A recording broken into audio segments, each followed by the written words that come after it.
All right.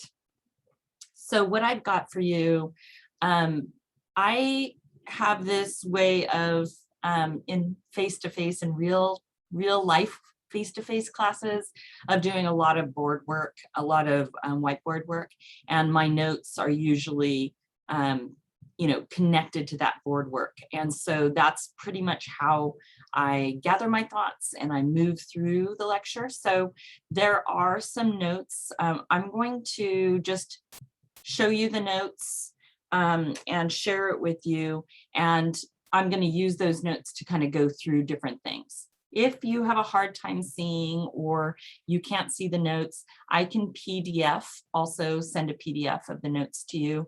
But they're really just overarching comments or questions that I'm going to ask aloud as well. So if you have a hard time seeing them, don't be frustrated by it. Just know that some of the notes are going to be up here so that I can move through them.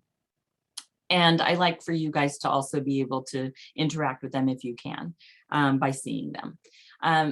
But I can definitely get you that PDF.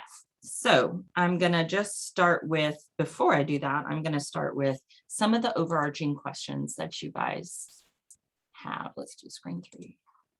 Share. Okay. And thumbs up, somebody, if you can see the screen share. Or just let me know that you can see it. I can see it. Awesome, thank you. So I just wrote down on this first whiteboard just some of the overarching questions, and I'm just going to ask them. I think it would be nice to, if you want to chime in, a response to them, as long as it's kind of a shorter response, because all of these questions are going to hopefully be answered in the next hour. But I really thought some of them were very interesting questions. They kept coming up, and actually they're coming up a couple of other times in other places that you guys are writing down. One student asked about the story of Prometheus and his the story version that he read, that you guys all read, that promotes the idea that Prometheus made human beings out of clay. And the question was, is this a literal story? And I thought that that was a really interesting question. It probably will be answered in the course of the hour, but I was going to give a little response to that. The story that you guys read was just one of many different versions, and it comes mostly from a couple of different people that were writing, a couple of different original scholars. Ovid mainly and Apollodorus were really the ones that were kind of writing about Prometheus creating mankind out of clay. And the story goes that Prometheus may have fashioned human beings or mankind, that was a part of the question too, men only, out of clay, but it was up to the goddess Athena to breathe the life into these humans. And by literal, I was a little bit confused by that question, but I think I'm guessing that the question really meant, like, is this the true or one story that we should go by? And the answer is absolutely not. These stories come from hundreds of different scholars. They're changed, constantly. And so the idea of taking something literal in terms of speaking about mythos and mythology can be really difficult and can be misconstrued. To think about mythos as being one homogeneous story is problematic, because it really is not. These stories usually developed and were adapted by people that were living on very separate places, feeling very separate from one another. The idea or the concept of Greek mythos is not that it's one homogeneous ancient Greek people. It was many different peoples that, were at a lot of times at that time warring with one another. So they created a story, and then that story was adapted and retold and retold and retold because it had some really important value. But it was changed. And when we get to someone like Ovid, who's writing about 1,000 years later, right, 800 to 1,000 years later, that story is already going to be adapted and changed quite a bit. So no, we should not take these stories literally. Why is Zeus more popular than Prometheus? That was a big one. And I think that that one we can start to answer when we get to the actual, the flesh of the discussion. But a lot of people were asking this question. They were also posing the question that, you know, why haven't I heard this story before? And I think that's a really interesting question. This is a very popular story, the story of Prometheus, but it is definitely one that we don't get as much in these larger books or compendiums of books that tell the Greek stories. And I don't know exactly the reason for that, but I think it falls into some of the things we're going to talk about later. So we're going to get to that question.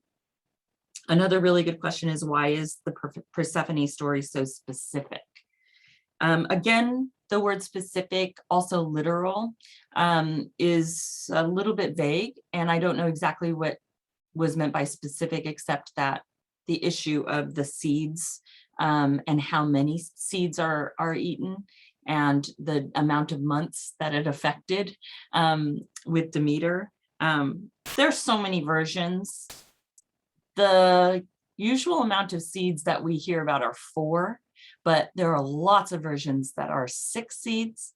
And I think maybe when we talk about this, this might get answered a little bit more, but it's ultimately, I think, metaphorically important to talk about the seeds more so than the specific or literal amount of seeds, because it also could not be a pomegranate. So it's very tenuous about that story. Do we see the next question? Do we see the similarities between the Christian Bible, the Old Testament, and Greek mythology? So you guys are saying it. We've already talked about it. I've definitely talked to William a few times about some of the stories that resemble or speak to or raise questions about what we're seeing obviously with the Christian Bible, but also with the Jewish Bible as well, and the Old Testament of the Christian Bible. So yes, yes, yes. And there are quite a few stories that we're going to talk about today that go through that. And why are the gods so cruel? Why is Prometheus so good to humans? That's a big question. I think we're going to get to that as well. I think all of the Olympian gods are seen as cruel. We're seen as cruel, maybe not as much as cruel as indifferent. Their stories were not, human stories were not important to the gods in that mindset.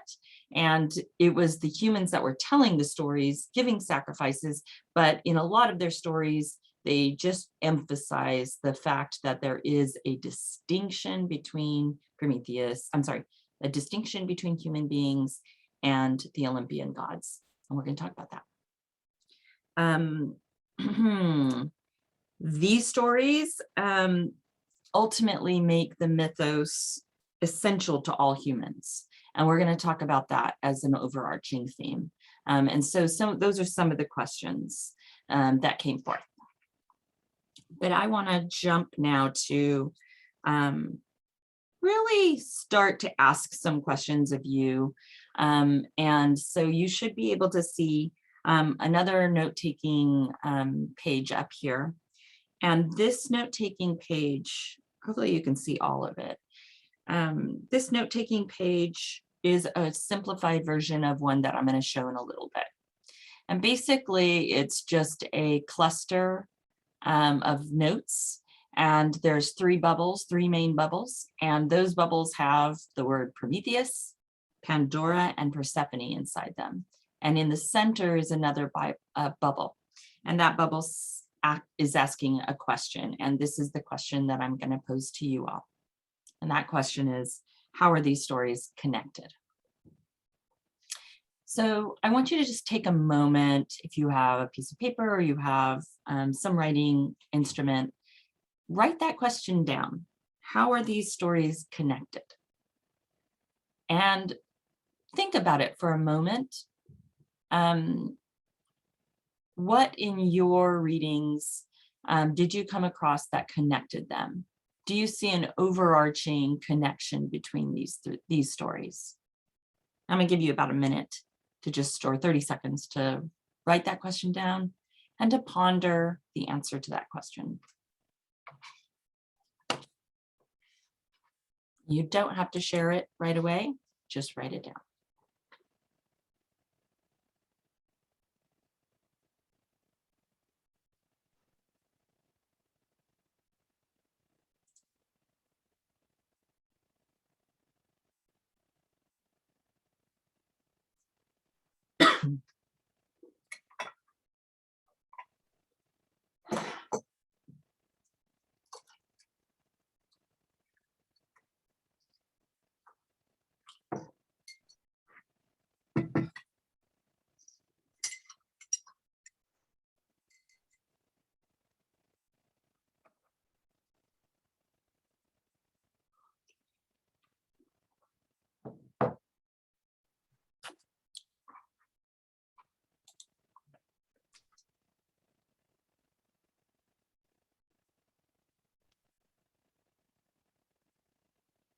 All right, so let's just hear some of your thoughts on this. It doesn't have to be, and it's not obviously not going to be a well-rounded or answered question, but answer to a question, but I'd like to hear what you guys think or where you're starting from in this. So let's hear from one of you. Let's get a volunteer. I can go first. Okay. Some sort of similarities I saw is that all these tales kind of show that humans are kind of like weaker, or they're not as powerful as the gods. They're kind of like setting an example, or they're kind of like just showing that they're above them in some way.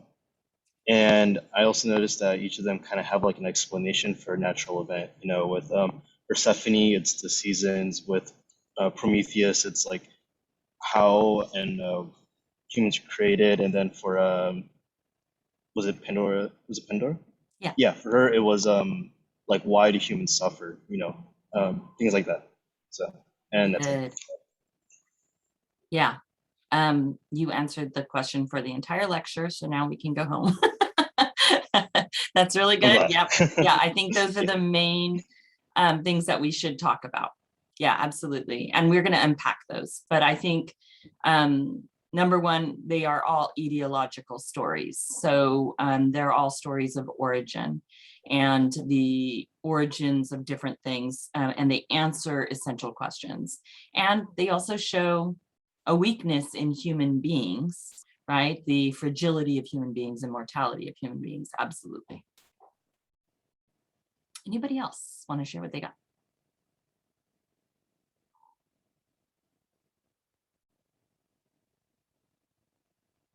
No, we're good. Let's move on. So I'm going to write those down. We also have another major question with those notes, and that is that we are thinking about the question, what can we, right? 2000 X amount of years later, what can we gather or learn? I think I like the word gather a little bit more. It goes with some of the stories, but what can we gather or learn about these stories? And how do we take them? What are the differences between how we might take them and how we imagine or put together how ancient Greeks might see them? So that's another question that we can kind of ponder as well. And I'm going to show you now, embarrassingly, my next set of comments, which would be, let's do screen 3 again. And I say embarrassing because, well, you'll see it. It's kind of a mess. So hopefully you can see, let me try and make this a little smaller.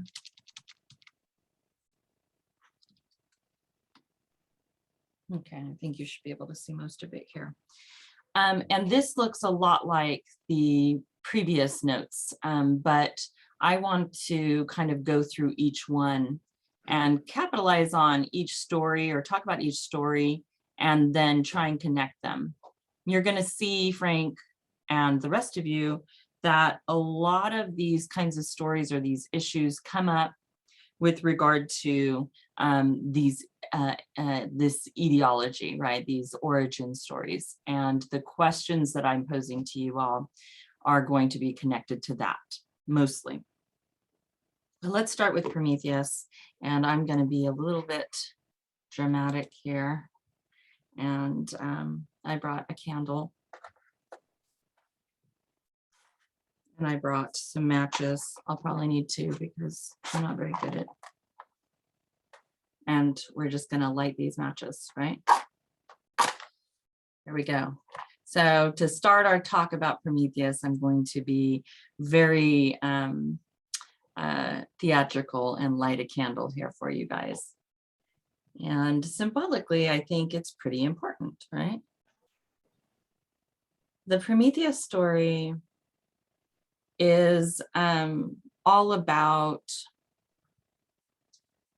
ingenuity, about technology, about cleverness, about taking the power, the fire into our own hands. We had to get some help, right, from the divine, or I wouldn't call them divine, I would say the Titanic, because I'm going to make a distinction between those. But I think that what that does is it starts us on this kind of story or this road of asking some questions about what is the nature or what are the natures of the different types of gods, and how can that help to influence our understanding of humans within the relationship with the gods. So, and Prometheus is a perfect place to start because there are a couple of stories that are associated with Prometheus. Well, there's many stories that are associated with Prometheus.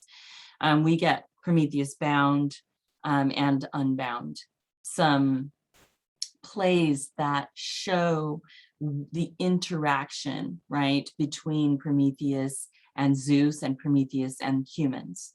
We get a lot more interaction between Prometheus and Zeus and the other Olympian gods. But what do we understand and what do we know about Prometheus that sets him apart from Zeus? And you can answer this, I think.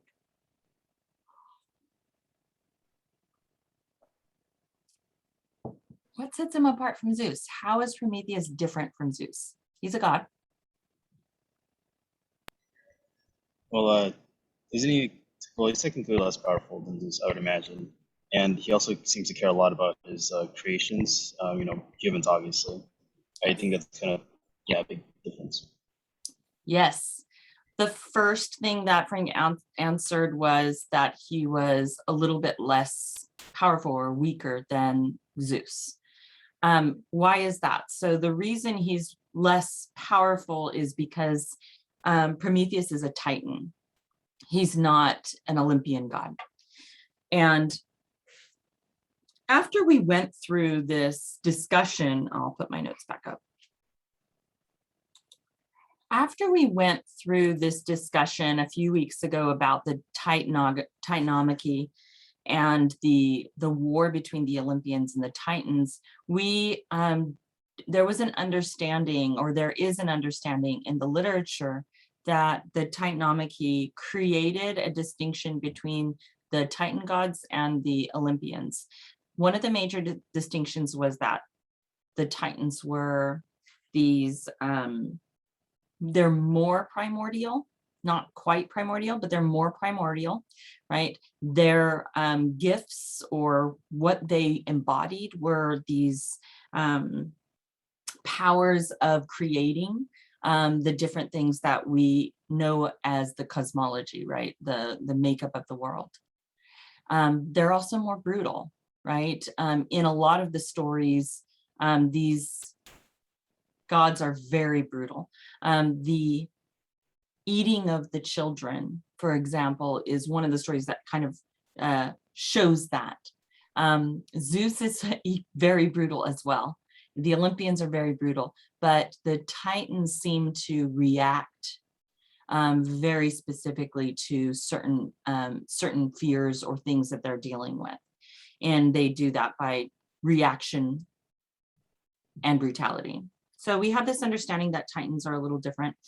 The other thing that's important about that story is that the Titanomachy creates an all-powerful next generation in the Olympians. The Olympians create order from the chaos. They create things like justice and repercussion, dream, sleep. All of those kinds of things are kind of brought about during the Olympian time, and we think of them as divine. They live in Mount Olympus. They are more divine. Titans, on the other hand, are more primordial and brutal. And so there's one thing that happens with Prometheus that's important in terms of the story. During the Titanomachy, he sides with Zeus. He's one of the few that sides with Zeus, and that's important because that means something for Prometheus and it means something for the Olympians. He's not punished the same way that other Titans are, in that he's not imprisoned for eternity, basically. And he's able to run around and stroll and be alongside the Olympian gods, though he's separate, always separate. And him being a Titan is pretty important. What might it say about Prometheus to be titanic in nature rather than Olympian in nature, given what I just explained? Well, he's not an Olympian. He is weaker, right? So Frank brought up the idea that he's weaker. Well, he's weaker because he was bested. His group, right, his family was bested. They were thrown, most of them, into and imprisoned, including, Zeus's own mother, right? They were imprisoned. They were toppled from their thrones, and the Olympians became the most powerful gods. Zeus is at the head of that. So in essence, Prometheus, even though he has his eternal kind of freedom in a way, because there's a long time that he's also bound up as a result, but that sets him apart from the rest of the Olympians. And so we see him, and somebody made a really good comment about this in the comments, and that is that Prometheus is the trickster, and all of his kind of ideas, all of the ideas that surround him with being a Titan, allow for humans to see him in a different light. And they see him separate from the Olympian gods, who they see as being distinct and distant from them. And this gives way, in my opinion, this gives way to this understanding that Prometheus has a special relationship to humans.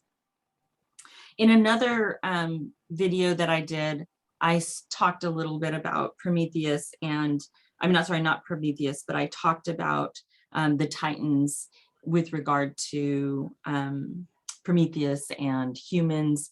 And Plato says very, very distinctly in a later writing that he believed that humans were titanic in nature and divine. Their souls were divine. So they're always constantly at war with each other, with themselves. And this brings about this idea, this concept of feeling at odds with yourself, and kind of gives rise, it's not ideological necessarily, but it's an idea that humans arrive at, that they can kind of explain the feelings of dislocation within themselves. And he writes this, and I think that this is really important for how humans view Prometheus, because they really do feel a part of them is made from, it is partly Titanic. And I think this is pretty important. It also gives rise to this story about Prometheus making humans from clay, which is told in a certain stories, and then in others it's not. It can also be discussed as a way to talk about the ages of man. And there could be a discussion after the Titanomachy. Time doesn't really start to roll in until sometime around after the Olympians take their power. And so there can be this discussion of Prometheus as being Titan, and also humans being Titan, and their relationship with Prometheus is special. And so he creates them, but the ages of man, he may have created an early age of man. So that could be discussed, or is kind of discussed, but is not 100%.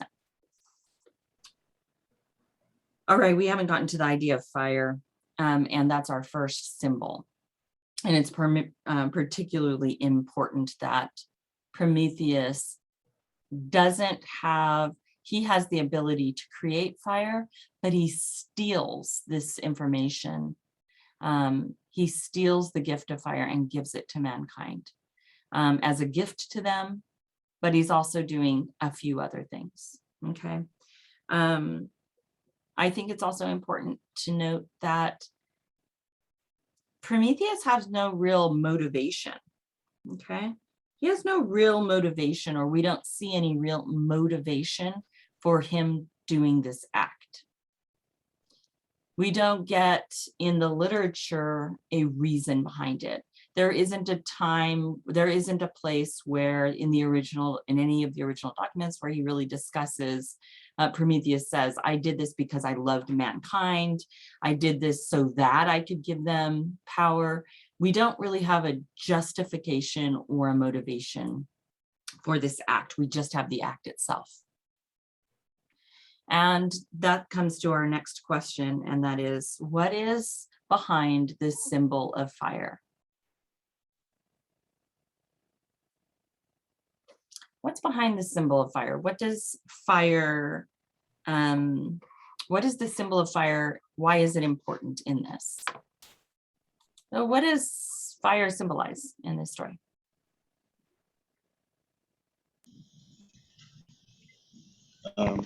Innovation. Yeah, I took it like that too. Innovation, or like power, I guess. Knowledge. Good. Innovation, power of knowledge. Good. John? Yeah, just innovation. That's all I had. Okay, so John, what do you mean by innovation? So like technology and stuff. So I guess that was like the most high-tech thing they had back then was fire, and it kind of makes sense. So yeah. Good. What does, for these early gods, a number of different things happen as a result, okay, right? So we get this technology that human beings, why is it important? It's an innovation, that's how it's symbolically important, but what does it actually mean for human beings? And it can be a not super smart sounding answer. Food. There you go. Okay. So fire is food. It's not just food.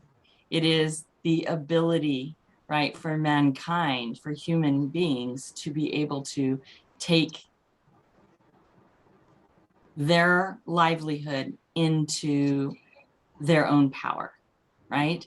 They are able to do a simple act that sets them apart from other beings, right? Other animals in the world, right? And that's one of the most important things. And we're going to see that also with Persephone, who becomes kind of an embodiment for fertility, but vegetation and food as well.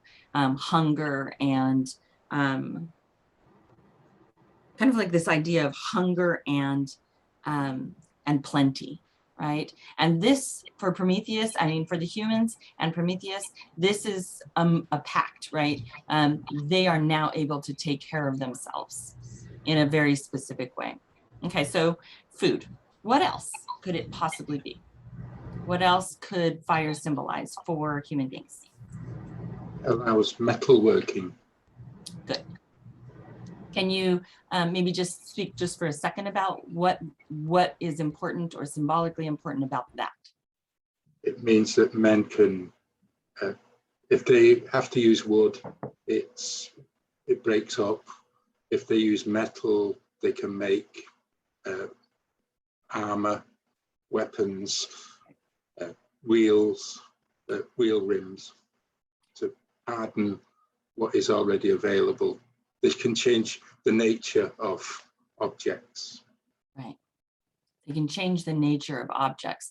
They now have the power to change and to manipulate things that they find on the earth, things that are in their mind gifted from the Titans and from the primordials. Okay, so a second thing. And I would posit maybe a third, and that is that this is the first time that they are able to, that human beings are able to create a connection between them and the gods with regards to sacrifice. Sacrifice becomes extremely important. Obviously, the other story associated, not other, but the part of the story that's associated with Prometheus is this idea of sacrifice.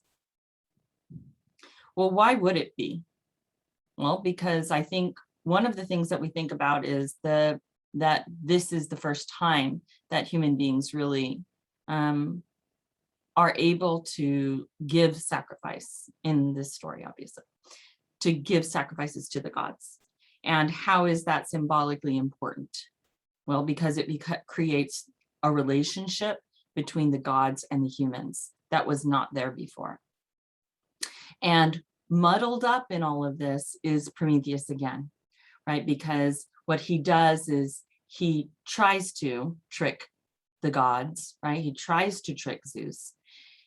In some stories, Zeus knows ahead of time. And even in Hesiod's version, there's a line in there that kind of points to the idea that Zeus is not tricked by this, that he knows ahead of time. But that can be kind of, I think, played with as well. But the important part is that he plays a trick on the gods, and he sets into motion an important thing, and that is that not just sacrifice, but that there is a specific type of sacrifice. And this sacrifice is obviously the bones and the fat, right? Because he obviously tricks them. And that's important. And it's important for, I think, a number of different reasons. I think one of the reasons is that it makes humans think about their humanness, because they are able to eat the food, right? Because they have fire, because they don't have to sacrifice the entire animal. They can consume the flesh. It does symbolically say not only they have power, but also it reminds humans of their humanness and their fragility, their mortality, that they have to consume they have to consume flesh, right? And that, I think, creates a dichotomy, creates some issues between them and the gods. The gods are aware of that. The gods are also aware that they themselves are eternal, eternal divine entities, and they don't have to consume anything to live. What is the way that they take the sacrifice? Through the smoke, because it turns into ash, right? So. Right. So in essence, they're breathing in the aromas of the bones and the fat. And so here's a here's a moment that we have to recognize that that there is a huge difference between human beings and the gods. And Prometheus would be aware of that, that it sets up the first sacrifices, but it also sets up sacrifices that specifically speak to the differences between human beings and the gods. And so there is a hierarchical story that's happening, that's being set up here.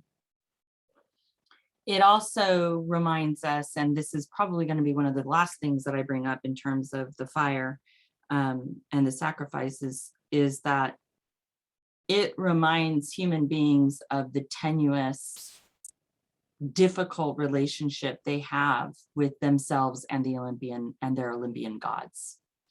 Prometheus is punished. His power is taken away. At the whims of his power, he eventually, the story is that he is able to, not be,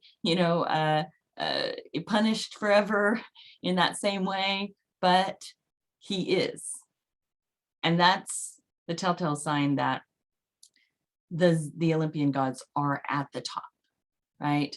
That even the Titans, these giant, huge, massively powerful gods of creation, are still under the Olympians' power, because they can be punished like that. So I think that that's an important thing to move on to the story of Pandora, and to think about in terms of an answer to that ultimate question, and that is, why are these stories connected?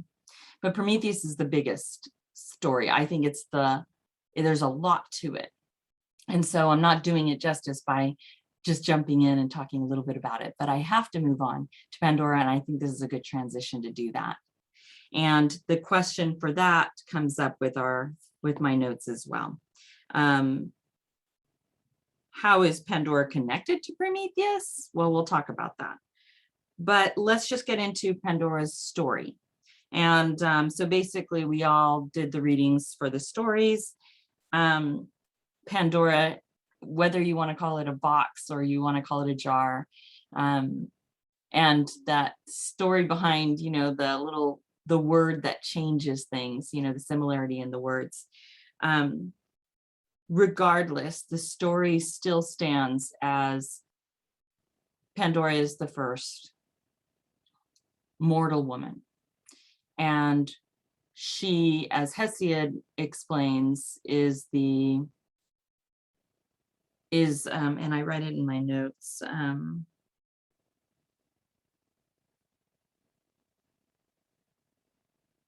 she's the one that they say is the one that is unmanageable to mankind. That's what Hesiod says of her. She is unmanageable. He still tries to, get her to be wedded by his brother, and all of those things happen, but she's seen as a gift of pain and suffering, and not a gift necessarily, but Zeus calls her a gift, even though he knows that, she is a punishment, which, is very problematic. If you're aware of the Eve story, I think the Pandora story takes the cake, in terms of just how brutal, how difficult it is to get behind this idea of what the early Greeks may have thought about the invention of woman, and just Hesiod saying that alone, that she is unmanageable to men. The story itself is about creation as well. It's an ideological story, and that is about pain and suffering. When she opens that jar or box, out rushes all of these spirits. In some of the readings, not the ones that you guys were doing, but in some of the stories, when she opens that box, all of these other positive, these good spirits come out as well, and they just fly up to the ether, and they just fly up to Olympus, and they're gone. They leave behind mankind. But that's only a few smaller stories where that's discussed.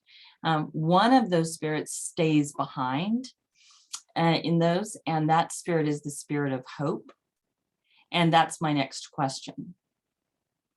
So obviously the box is an embodiment and a symbolic embodiment of pain and suffering, but with that comes the caveat of, or the moment where we might recognize something called hope. What does that mean? And this is a little bit more probably of a difficult question, but what might that mean symbolically? How could this person who brings all of this destruction, how could she be seen also as an embodiment of hope? I'll let you think about it for a second.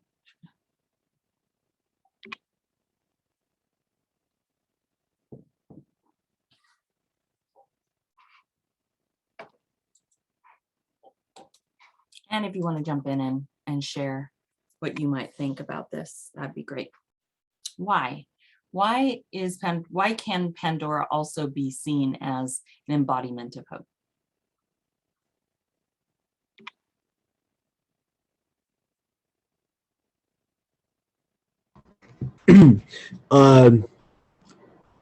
Doesn't hope, like, you have to be like suffering to have hope, right?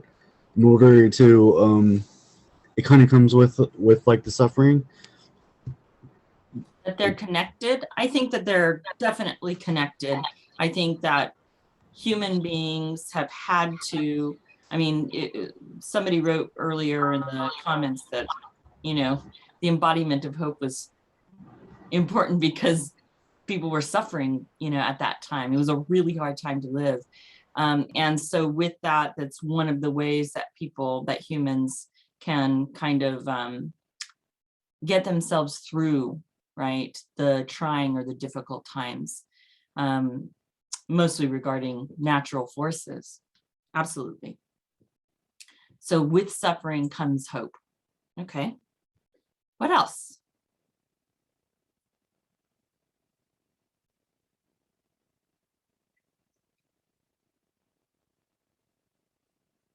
Pandora has a child, right? She has a child, and that child is named Pyrrha. And one of the readings that was associated, or that you guys did with last week, was with Pyrrha and Deucalion. And Pyrrha and Deucalion are one of the main stories that brings us another etiology, and that is the creation of humans. So this first mortal woman gives birth to the first natural born, because Pandora is made by Hephaestus, created by Hephaestus at the request of Zeus, but so she's not natural born. But her child Pyrrha is, and Pyrrha and Deucalion create the first human beings. Do you guys remember how they do that? You grab a stone. Is that when they toss the stone, right? Yeah. So they grab the stones and they throw them behind their backs, and those become the bones of the human beings. And so how might that relate to Pandora as bringing hope? And how is hope related to this story? Well, I think that that's one of the possibilities. Maybe it's not true. Maybe hope didn't spring out of that box or out of that jar, but the act of having the first mortal, naturally born mortal daughter that brings about the humankind is a story of hope, right? That out of pain and suffering, or alongside pain and suffering, there is also creation. And I think that that's an important embodiment of that story. And I think it's important for these stories being connected, because Prometheus brings, with this knowledge and technology and all of those things, he brings about a hierarchical system where human beings understand, you know, their fragility and their mortality and their need to consume flesh and to burn offerings. Pandora, along with pain and suffering, brings this idea, this concept of hope through creation. Interesting as well, creation of human beings, creation of an age of mankind, and then creation of technology and the power that comes with that. Two types of creation is kind of interesting. Let's jump to Persephone. And Persephone is a difficult story because in the tellings of those of the different stories surrounding Persephone, and it has been told so many different times by so many different scholars and translators, and it's been changed, that a lot of the stuff that happens with regard to the story is that it takes on new meanings. For example, a lot of times this story is represented as the story of rape, right? Rape, on one hand, some people also call it seduction. And beneath that story is the story, another ideological story, right?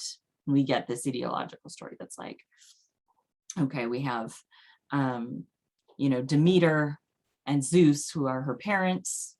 And when Demeter finds out that Persephone is gone, is missing from the world, she goes and looks for her, and there's just nothing but famine and destruction and hunger in the world, until another god's like, oh, I saw this happen. so somehow somebody communicated that Demeter's pretty unhappy, and we better change some things and make her be able to find her daughter.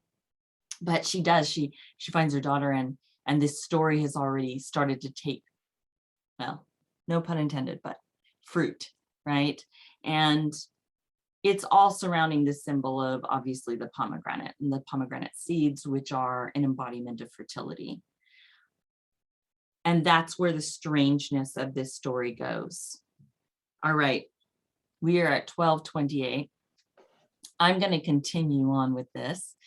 But, I know I only have you for an hour, but if you want to stick around, you're more than welcome to. It'll probably just be another 10 minutes. Before we get to the end of these 3 cycles or stories. So, but I just wanted to let you know. Okay, so Persephone, fertility, not only fertility, but this very specific, this question about specificity of the seeds. And William brought up in a discussion, our conversation about these seeds. And I took it back with me and thought a lot about this situation of the seeds. And I brought up and kind of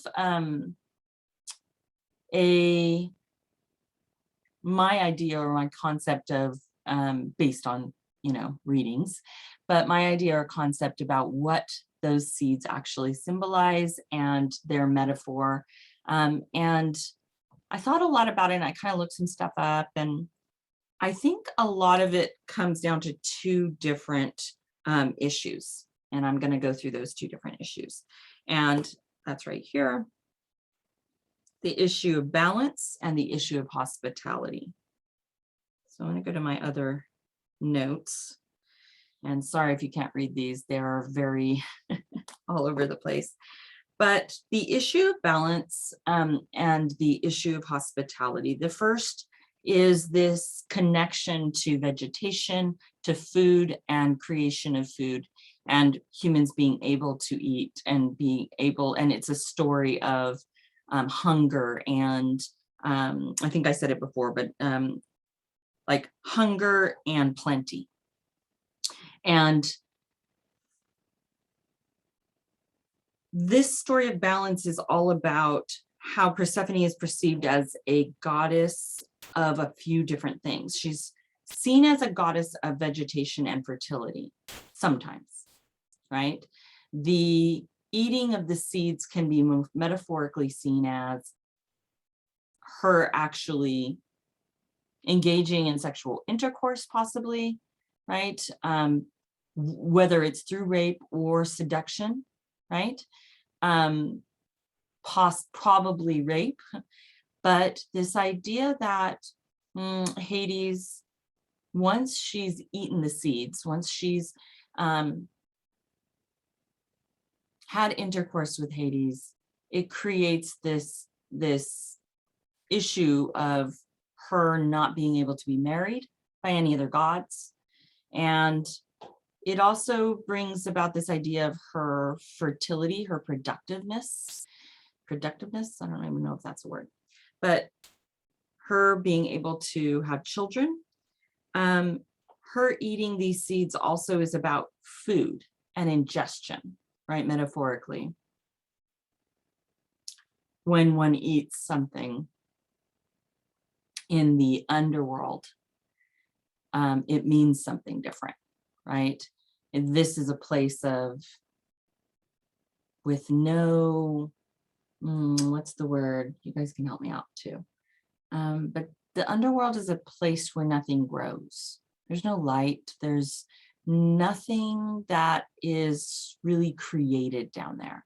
Everything was already created, and it's a place where things are sent to, right? So humans, spirits are sent there. So eating in a place like that is particularly harsh and not easy. That balance, though, is mirrored with the upper world, the world that Persephone also takes on. And that is that she eats something in the underworld and balance has to happen. So it's that part, it's a promise to the upper world that there will be food, right? And so I kind of came to that idea that it's an issue of balance, right? What happens in the underworld also happens in the living world, and vice versa. And so it's a story for that. Number two, it's about hospitality. Okay, so this is the Greek world is a world that, the ancient Greek world is a world that above almost all else, the issue of hospitality is really important for the survival of human beings, right? Being able to move or go somewhere else and to be taken care of by somebody, being a prime moment of importance. This is going to show up in the Odyssey. We're going to see a lot of the discussion of hospitality, but this is really important for the ancient Greeks. In the eyes of society, she ate the seeds, right? Causing her to change from being a captive, right, to being a guest. Okay. And by eating those seeds, she transforms in Hades' eyes as being a guest, someone who's partaking of his food. And not only that, hospitality means that you're under the protection, in this case, under the protection of that God. And so by becoming a guest, she is signing a contract, right? With her body, unfortunately, right? She is signing a contract saying she is under the protection of Hades. She is then going to marry or wed him, and she has to stay there. So the specific amount of seeds, I don't know if it's as important. It may be a way to talk about how seasons are different in different areas.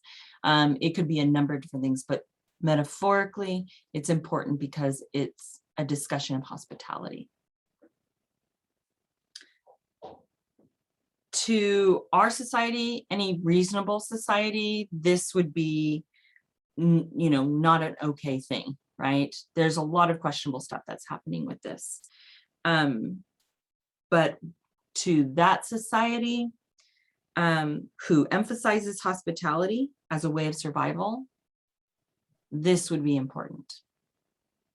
Okay, so Persephone is continuing this idea or this concept of the changes of the season.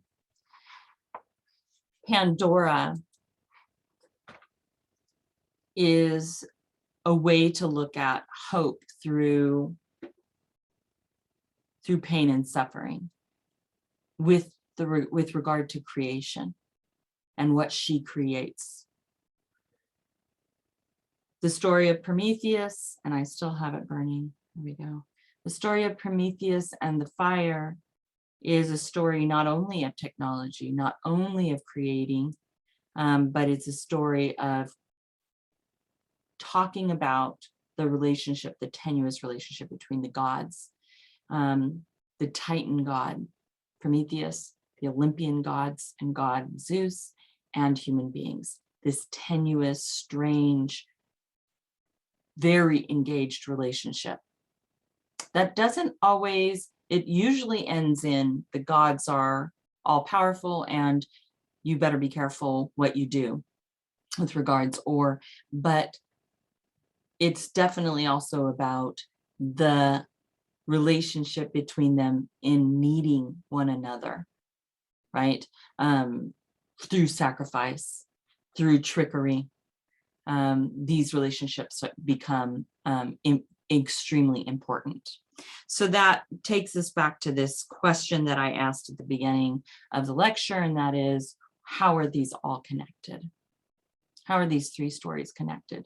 And I answered that question in the beginning as well. They're connected in that the stories raise troubling stories about the relationships, right, between the gods and humans. But ultimately, these stories give expression to the aspects of life that every human needs. Well, what do I mean by that? Well, it means to me that Pandora, Prometheus, and Persephone are all stories that common ancient Greek peoples and people that live today ask questions about the way the world works, right? Why do we experience pain and suffering? How did we get to be a little bit different from animals in terms of our technology and the way that we even eat, right? How do the seasons work? How does this relationship between us and the natural world work? Those questions are questions that everyday people can answer, right? Can ask, right? And so these three stories embody an answer that is like, they embody the idea that everyday humans, the fishermen, and I was having this conversation with my husband the other day about the fishermen and how would he have thought about Zeus and this huge, cosmos and all of these things that were going on with these stories. Well, the fisherman, the person living in the city, the person, cutting down the wheat, all of them have the same kinds of questions and needs. And all three of these stories answer some of those questions. So it makes the gods and the stories of the gods and the mythos extremely important to the people of ancient Greece. More so even than maybe the Titanomachy, or maybe more so even than Zeus and all of his consorts and ridiculous stories about humans with the gods. These three stories place humans in a central role. And that was also one of the comments that somebody brought up. And I think it was a really important comment, and it is that, wow, these stories I hadn't even heard of with Prometheus. Why do we accept God? Why do we accept Zeus as the supreme being when Prometheus was so much more helpful to us, right? Well, these stories help to answer some of those questions, right? There's a hierarchy. There's a more powerful God, right? A God that can enact justice on his whims based on Prometheus or humans in general. So there is this grander story, right, that humans are a part of. And I think that it helps to do that. And so that's what I guess I'll leave you with, is these symbols, right? The pomegranate, right? This jar or box that contains these terrible, awesome things. And this thing called fire are all representative of our humanness and our connection to one another. All right, so I'm going to stop recording now, and I hope that was an interesting discussion, but I'll stop